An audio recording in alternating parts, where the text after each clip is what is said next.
Apa kabar pemirsa? Bertemu lagi bersama saya Yusli Hayanti dalam Warta Parlamentaria. Kami sudah menyiapkan beragam informasi seputar kinerja dan kegiatan anggota DPR RI. Inilah Warta Parlamentaria selengkapnya.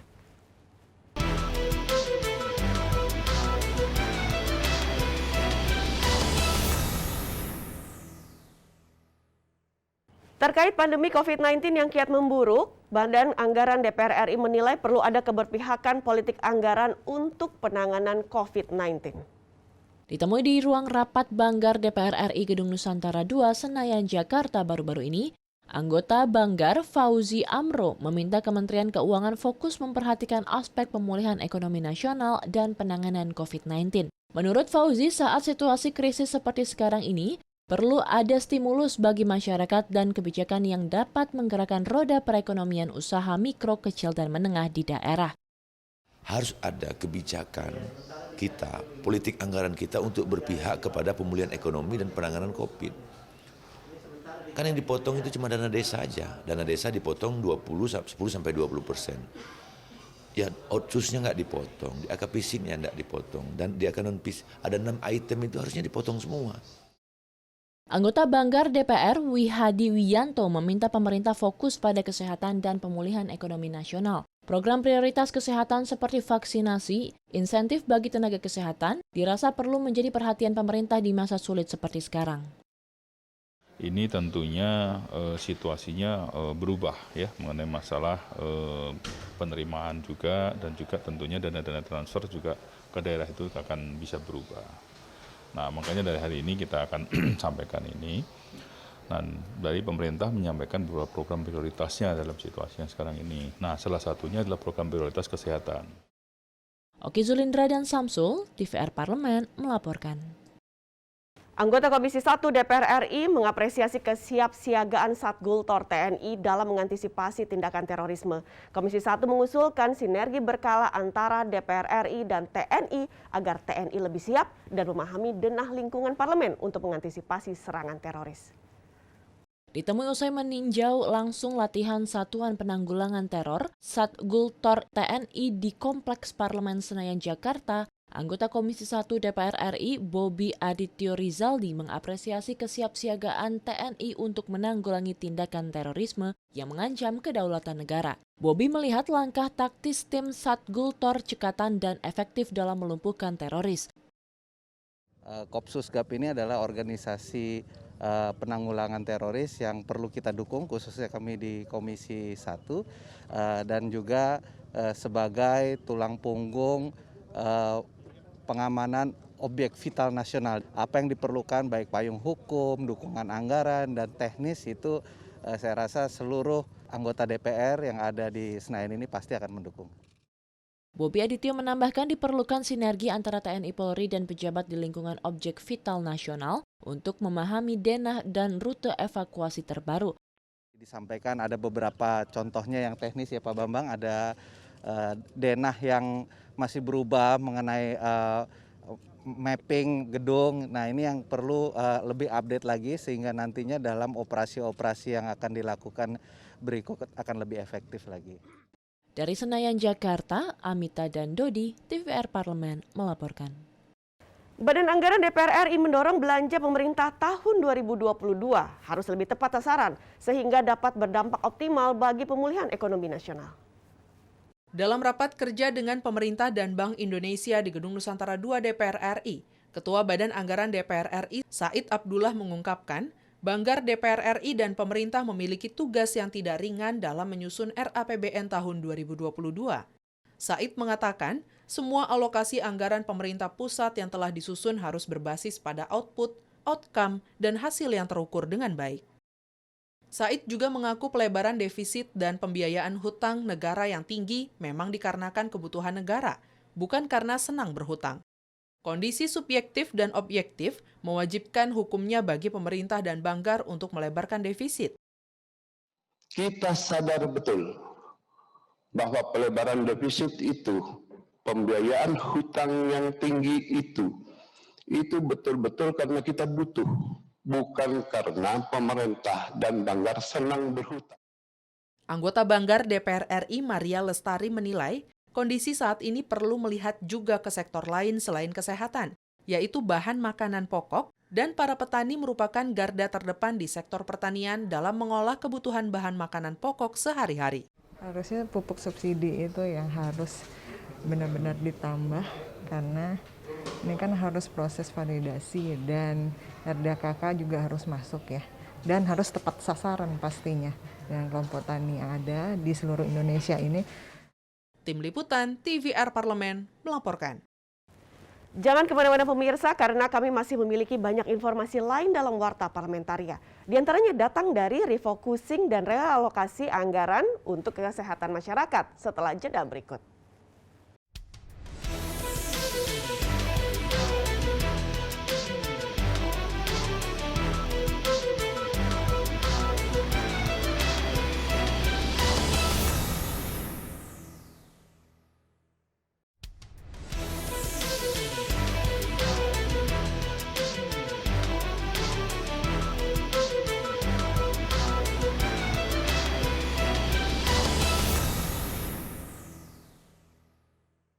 Pemerintah berencana melakukan refocusing dan realokasi anggaran tahap ketiga untuk kementerian dan lembaga. Realokasi anggaran dilakukan karena membengkaknya kebutuhan pendanaan untuk penanganan COVID-19 menyusul diterapkannya PPKM darurat. Wakil Ketua Badan Anggaran Muhyiddin mendukung rencana pemerintah yang akan melakukan realokasi anggaran. Hal itu sebagai bagian membiayai seluruh kebutuhan untuk bidang kesehatan yang meningkat, bantuan sosial, dan berbagai dukungan kepada masyarakat. Jadi oleh karena itu di dalam APBN kita tahun 2021 itu memang sudah ada diamanatkan bahwa apabila terjadi problem masalah COVID atau ada hal-hal yang di luar dugaan kita, pemerintah boleh melakukan realokasi atau refocusing anggaran. Itu sudah ada dalam amanat undang-undang APBN kita. Muhyiddin mengapresiasi langkah pemerintah yang meminta program tidak prioritas ditunda, dikendalikan, dan dibatalkan. Sehingga pemerintah akan tetap fokus pada pengendalian COVID-19 serta pemulihan ekonomi nasional. Rakyatnya selamat. Intinya itu rakyat kita harus selamat. Pemulihan masalah COVID harus selesai, menyangkut kesehatan harus selesai, karena tanpa penyelesaian kesehatan, pemulihan ekonomi kita sulit untuk bangkit. Refocusing untuk pembiayaan sebesar 26,2 triliun ditambah 6 triliun yang berasal dari transfer keuangan dana desa.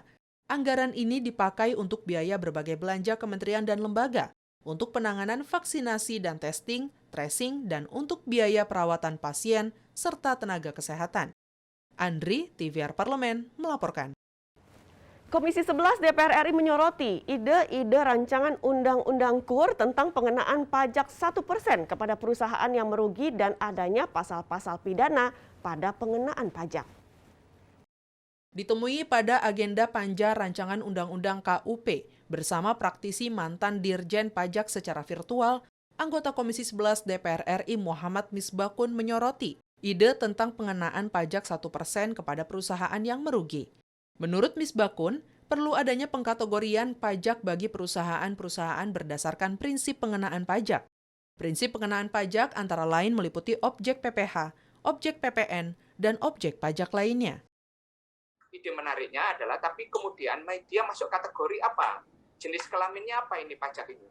Pajak penghasilan, pajak atas omset, atau pajak atas apa? Nah ini yang harus dikategorikan dulu.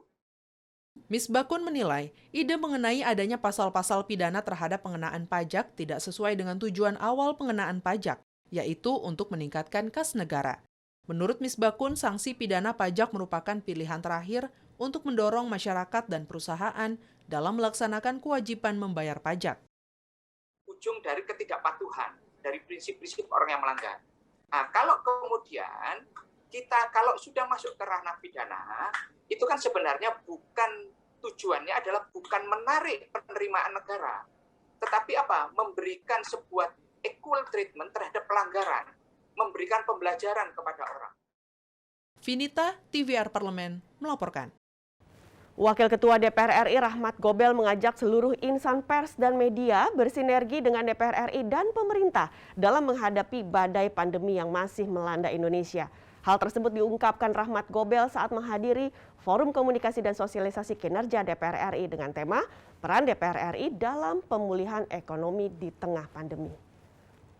Rahmat Gobel mengajak seluruh anggota DPR dan wartawan untuk bekerja sama dan berpartisipasi dalam pemulihan ekonomi di tengah situasi COVID-19 dengan menjalankan tugas dan fungsi masing-masing.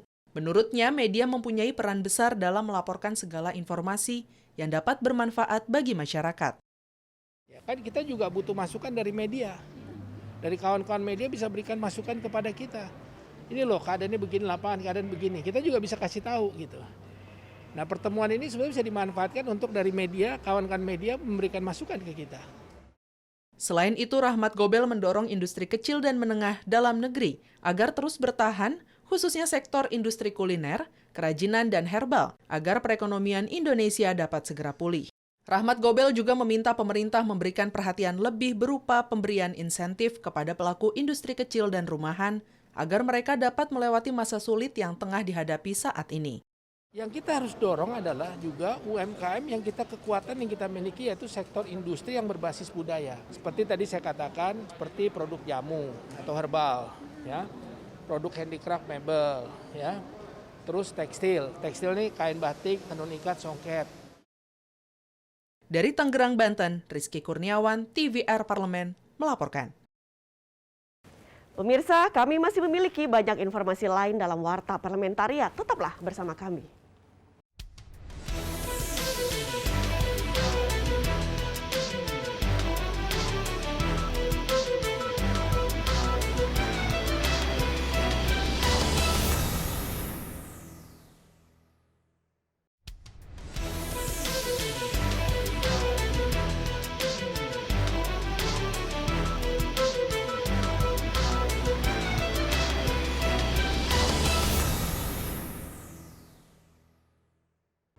Wakil Ketua DPR RI Sufmi Dasko Ahmad mengatakan DPR RI berkolaborasi dengan elemen mahasiswa untuk mendukung program Polri dalam percepatan vaksinasi di masyarakat. Ditemui usai melakukan rapat koordinasi bersama Polri dan elemen mahasiswa di Gedung Nusantara II DPR RI Senayan Jakarta baru-baru ini, Sufmi Dasko Ahmad mengatakan, untuk mengatasi situasi yang terjadi saat ini, di mana lonjakan kasus COVID-19 terus terjadi, dibutuhkan kolaborasi semua pihak. Menurutnya, pemerintah tidak bisa bekerja sendiri dalam menangani pandemi COVID-19 yang terjadi saat ini. Dalam rangka program percepatan vaksinasi di seluruh Indonesia, di mana Polri mempunyai program vaksinasi untuk mencapai pelosok-pelosok yang ada di Indonesia, sementara adik-adik mahasiswa ini mempunyai sumber daya manusia yang banyak, baik di kampus-kampus maupun teman-teman aktivis. Oleh karena itu kita kolaborasi supaya program dari Polri dan adik-adik ini bisa cepat terlaksana. Sementara itu, Wakil Kepala Badan Intel dan Keamanan Polri, Irjen Pol Suntana, mengatakan program percepatan vaksinasi ini dalam rangka memberikan dukungan kepada pemerintah dalam penanganan COVID-19. Kami bersama dengan TNI dan Polri serta dari mahasiswa jadi di BE oleh Satgas Covid DPR sudah dan sedang melaksanakan kegiatan vaksinasi massal sebagai dukungan kepada pemerintah dalam penanganan COVID-19. Zikri dan Denus, TVR Parlemen, melaporkan. DPR RI mendukung rencana pemerintah memperluas penerapan kebijakan PPKM darurat di luar Pulau Jawa dan Bali untuk menghindari efek lonjakan kasus COVID-19 di seluruh wilayah di Indonesia. Wakil Ketua Komisi 2 DPR RI Junimart Girsang mengatakan, kebijakan PPKM darurat yang dikeluarkan pemerintah pusat harus diterapkan di seluruh wilayah dengan angka lonjakan kasus COVID-19 tinggi. Junimart meminta pimpinan daerah melakukan komunikasi kepada masyarakat terkait kebijakan tersebut, serta membatasi mobilitas baik individu maupun instansi yang berpotensi mengundang kerumunan massa. Junimart menegaskan diperlukan juga upaya komprehensif dalam menegakkan kepatuhan masyarakat selama PPKM darurat, terutama terkait pelanggaran protokol kesehatan. Bahwa di luar Jawa dan Bali ada 15 daerah atau provinsi yang diberlakukan PPKM darurat. Menurut saya itu sudah sangat tepat. Tinggal bagaimana para gubernur, para kepala daerah menyikapi ini supaya masyarakat yang terkena PPKM darurat tidak resah. Menurut Junimart, untuk menunjang keberhasilan PPKM darurat, setiap kepala daerah harus memberikan pemahaman kepada institusi dan asosiasi terdampak terutama sektor usaha, agar tidak terjadi gejolak dan permasalahan baru di tengah masyarakat. Jangan sampai nanti PPKM darurat ini menimbulkan gejolak di bawah. Ini kan hal-hal yang sensitif yang harus diperhatikan pemerintah, dan ini menjadi tanggung jawab dari gubernur di provinsi masing-masing supaya bisa melakukan pemetaan. Ya, siapa yang harus diperhatikan untuk menghindari terjadinya gejolak. Andri, TVR Parlemen, melaporkan. Demikianlah beragam informasi seputar aktivitas DPR RI yang sudah kami susun dalam Warta Parlamentaria. Saya Yusli Hayanti beserta kerabat kerja yang bertugas mohon undur diri. Terima kasih atas perhatian Anda dan sampai jumpa.